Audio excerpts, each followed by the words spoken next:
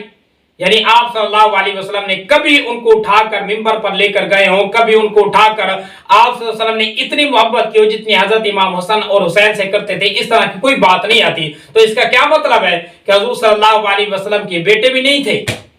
اگر اس طرح کی بات ہے تو پھر آپ صلی اللہ علیہ وسلم کے بیٹوں کا بھی انکار کر دیں۔ اور اسی طرح ایک اعتراض یہ بھی ہوتا ہے کہ حضور صلی اللہ علیہ وسلم نے حضرت فاطمہ کو جہیز دیا ہے، باقیوں کو نہیں دیا۔ ایک بیٹی نو نبی داج دیندا ہے، باقی تروں نو کیوں نہیں دیندا؟ عزیزان کرامی، یہ بات محض ایک بات ہی ہے۔ اگر دیکھا جائے تو کئی سارے کتابوں میں یہ بات ملتی ہے کہ حضور صلی اللہ علیہ وسلم نے باقی بیٹیوں کو بھی جہیز کے لیے کچھ نہ کچھ دیا ہے۔ فروغ کافی اٹھا کر دیکھیں، اس کتاب کے اندر یہ بات تو ملتی ہے کہ حضور صلی اللہ علیہ وسلم کی ساری بیٹیوں کو جو جہیز تھا، مکمل بیٹیاں جو ہیں سب کا جہیز 12 اوقیہ چاندی کے برابر تھا، یا اس سے کم تھا، اس سے زیادہ نہیں تھا۔ تو اس سے اشارتاً یہ ثابت ہو رہی ہے بات کہ حضور صلی اللہ علیہ وسلم نے باقی بیٹیوں کو بھی جہیز دیا۔ باقی صراحتاً ایک ایک چیز کو بیان کیا جائے تب جا کر یہ بات ثابت ہوگی کہ حضور صلی اللہ علیہ وسلم نے اپنی بیٹیوں کو جہیز دیا ہے، باقی ورنہ نہیں دیا۔ یہ کس طرح کی باتیں کرتے ہیں؟ جس طرح حضرت فاطمہ الزہرا کے لیے آپ صلی اللہ علیہ وسلم کوشاں تھے، اسی طرح باقی بیٹیوں کے لیے بھی آپ صلی اللہ علیہ وسلم نے ساری چیزیں تیار کی ہیں۔ لیکن حدیث میں یا سیرت میں نہ آنا یہ دلیل نہیں ہوتی کہ حضور صلی اللہ علیہ وسلم کی بیٹیاں ہی نہیں۔ حدیث کے ساتھ یمنی چادر دے تھلے ہک بطول باندھی ہے، باقی طرح کیوں نہیں باندھی؟ ذرا غور کریں عزیزان کرامی، میرا سوال اس کے متعلق یہ ہوتا ہے کہ جب یہ آیت تطہیر نازل ہوئی تھی تو کس وقت کس ہجری سن میں نازل ہوئی ہے؟ سورۃ احزاب کی یہ آیت ہے، اور یہ سورت کب نازل ہوئی ہے اور یہ آیت کب نازل ہوئی ہے؟ تاریخ سے ثابت ہوگا کہ حضور صلی اللہ علیہ وسلم پر یہ جو آیت نازل ہوئی ہے یہ 9 ہجری کے آخر میں ہی آیت نازل ہو رہی ہے۔ تو پھر جب حضور صلی اللہ علیہ وسلم پر یہ آیت نازل ہو رہی ہے اس وقت آپ صلی اللہ علیہ وسلم کی باقی بیٹیاں کہاں تھیں؟ یہ محض ایک عوام کو پریشان کرنے کے لیے اور عوام کے ذہنوں کو تبدیل کرنے کے لیے حقیقت سے عوام کو دور رکھا جا رہا ہے۔ آپ صلی اللہ علیہ وسلم کی باقی بیٹیاں وفات پا چکی تھیں، صرف حضرت بی بی فاطمہ الزہرا تھی، اسی وجہ سے آپ صلی اللہ علیہ وسلم نے اسی کو اپنی چادر کے نیچے کیا ہے۔ میدان مبالہ توحید اور رسالت دی ساکھ بچان واسطے ہک بطول ٹردی میں بکھانا کروں دیا تو کسے حال نہ سکتا۔ صحیح دلیل سے آپ یہ بات بھی سمجھیں کہ جو مبالہ کی آیت ہے یہ بھی حضور صلی اللہ علیہ وسلم کی آخری ایام یعنی سن 9 ہجری کے آخر میں یا 10 ہجری میں یہ مبالہ کا واقعہ ہوا ہے۔ اس وقت بھی آپ صلی اللہ علیہ وسلم کی باقی بیٹیاں نہیں تھی، صرف فاطمہ تھی، اسی وجہ سے آپ صلی اللہ علیہ وسلم بی بی فاطمہ الزہرا رضی اللہ تعالی عنہا کو لے کر آئے۔ چلو باقی دور نزدیک وسدیاں نے جی نہیں پہنچ سکیاں جی، دیہاتی لوگ بیٹھے جتھے جائیداد دا مسئلہ پھر تے خاندان کٹھا ہوندا ہے۔ بکر بار والے صاحبان عقل و خرد بیٹھے ہو، کوئی سنی بھائی بیٹھا ہے، میرا سوال ہے تیری بارگاہ چ مؤدبانہ، جدن جائیداد دا مسئلہ پہ اکلی بطول خدق منگن جاندی ہے، باقی طرح کیوں نہیں جاندی ہیں خدق منگن؟ یہ بہت بڑی خیانت کی ہے اور بہت بڑے جھوٹ اور مکر کے ذریعے یہ بات عوام تک پہنچائی جا رہی ہے اور عوام کو حقیقت سے دور رکھا جا رہا ہے۔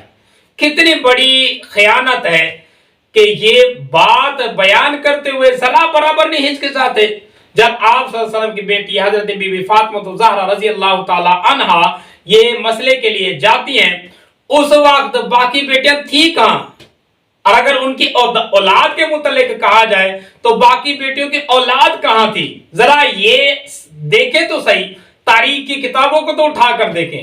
عجیب عجیب باتیں کرتے ہیں اور حقیقت نہیں بیان کرتے. تو عزیزان کرامی حقیقت کچھ چیز وہ ہے کہ آپ صلی اللہ علیہ وسلم کی تمام بیٹیاں یعنی تینوں بیٹیاں حضرت فاطمہ زہرا کے علاوہ حضور صلی اللہ علیہ وسلم کی موجودگی میں ہی اللہ پاک کو پیاری ہو گئیں، وفات پا گئیں.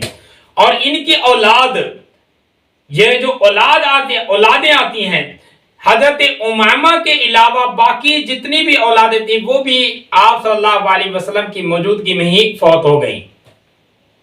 تو صرف حضرت بی بی فاطمہ زہرا تھی، اسی وجہ سے وہ حق لینے کے لیے گئی. اگر پھر یہ کہا جائے کہ یہ جی بی بی فاطمہ زہرا کے علاوہ حضرت زینب کی ایک بیٹی امامہ بھی تو تھی، وہ آتی، تو پھر حضرت حسن حسین بھی تو تھے، یہ بھی جاتے اپنا حق لینے کے لیے، یہ کیوں نہیں گئے؟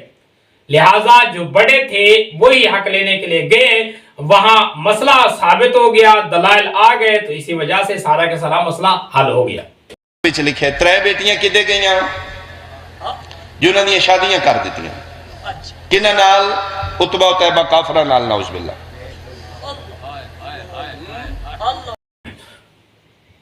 اور اسی طرح یہ بھی ایک بہت بڑا مسئلہ اٹھایا جاتا ہے کہ حضور صلی اللہ علیہ وسلم نبی، اور نبی نے اپنی بیٹیاں کافروں کو دی.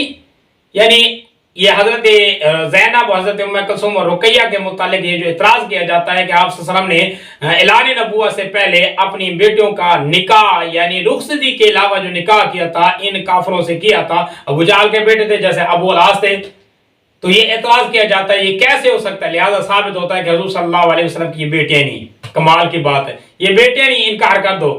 یہ خود ساختہ ایک عقیدہ بنایا گیا، خود ساختہ ایک مسئلہ بیان کیا گیا ہے کہ حضور صلی اللہ علیہ وسلم نے کافروں سے نکاح، کیونکہ حالانکہ مومنوں کا کافروں کے ساتھ نکاح نہیں ہوتا.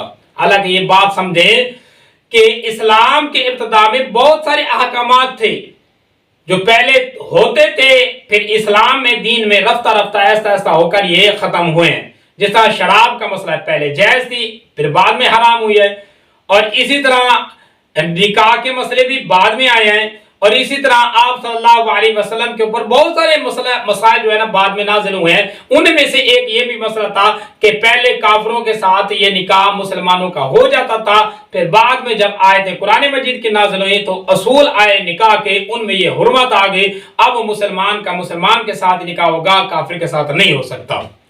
اور یہی بات تنقیح المقال میں بھی علامہ ممکانی نے بھی بڑی خوبصورت انداز میں لکھی ہے، اور یہ مسئلہ حل کر کے دکھایا ہے کہ یہ جو نظریہ پیش کیا، یہ نظریہ بھی ایک ابو القاسم نامی شخص تھا، اس نے یہ نظریہ دیا جو بہت بڑا فسادی تھا، اور طرح طرح کے اور بھی اس نے بڑے بڑے اشکال دیے اور طرح طرح کے فساد برپا کر امت کو الٹے عقائد میں لگا کر عوام کو اسلام سے خارج کیا ہے. اور اسی طرح یہی مسئلہ تفسیر اہل تشیع کے ایک مشہور ہے عمدۃ البیان اور مجمع البیان، ان میں بھی یہی مسئلہ بڑی خوبصورت طریقے سے حل کیا گیا ہے سورۃ ہود میں، جہاں حضرت لوط علیہ السلام کا تذکرہ آتا ہے کہ لوط علیہ السلام نے اپنی بیٹیوں کے متعلق کفار کو کہا جب فرشتے آئے تھے، ہاؤلاء بناتہن واطہر لکم، کہ یہ میری لڑکیاں ہیں، یہ پاک دامن ہیں، ان سے تم نکاح کرنا چاہو تو نکاح کر لو. تو اس کے زمرے میں تفسیر کی کتب میں درج ہے، چونکہ اس دور میں مومن کا نکاح کافر کے ساتھ ہو جاتا تھا جیسے کہ حضور صلی اللہ علیہ وسلم کے ابتدائی دور میں ہو جاتا تھا، اسی وجہ سے حضور صلی اللہ علیہ وسلم نے اپنی بیٹیوں کا نکاح کافروں کے ساتھ کیا. یہ وہاں وضاحت کے ساتھ آتا ہے. لہذا ثابت یہ ہوتا ہے کہ شروع میں مسائل اور تھے، یہ مسئلے اب اور ہیں. لہذا اس اعتراض کو اٹھا کر یہ کہہ دیا جائے کہ حضور صلی اللہ علیہ وسلم کی بیٹیوں کا انکار کر دیا جائے، یہ صراحتاً دجل سے کام لیا گیا ہے، صراحتاً کذب سے یہ کام لیا گیا ہے.